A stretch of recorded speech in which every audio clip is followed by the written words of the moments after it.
Okay, Thrifty Tech Teacher here. I am going to show you another way that you can put books onto your Kindle Fire.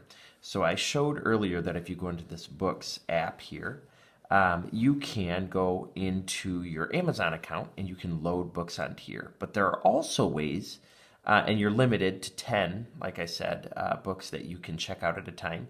But there are also ways you can check out books from your library. So for example, the Grand Rapids Public Library has an app that is called Overdrive. And this is something that I believe is available through the Amazon App Store. So you go to Overdrive, and when you set up your Overdrive account, it's going to ask you information about yourself, your name, and then your library card number. It'll ask you what library you use.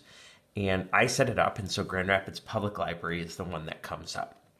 And so I can just go in here very simply, and we give it just a second to load here, and I can search for whatever book I'm looking for. So I'm going to search for Because of Winn-Dixie. We just read that in class.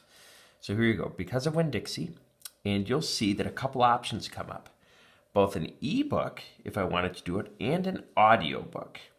And so if it looks like at this point it says that the audiobook I'd have to place a hold because somebody else is enjoying it. But this is an option too. If you're looking for audiobooks, you can do that here. Here you can see that I can borrow it from the library if I click borrow.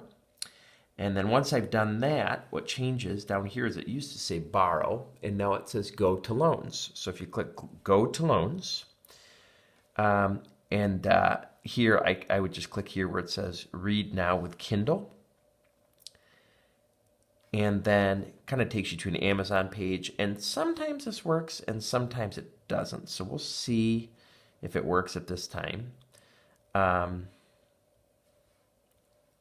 Okay, go to Kindle for Android. It didn't work this time, but what I usually find is when I leave that and go back into my books, I see it waiting there. Now it's not yet downloaded, so you would just go in and you'd click it, and you'll see a bar across the bottom fill in. Showing that you have downloaded the book, which is great. And then you can go in and it'll open up and you can read the book as you'd like. So it's as simple as that, getting books. So this could be books for you, for your students to enjoy, for home, whatever it might be.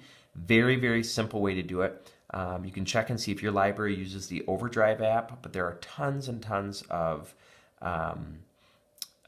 great books available for free. So with this, I believe it's set up that after 3 weeks, my subscription is done, which I believe I think I can renew, but if you don't, it just automatically is removed from your device, available for somebody else to use.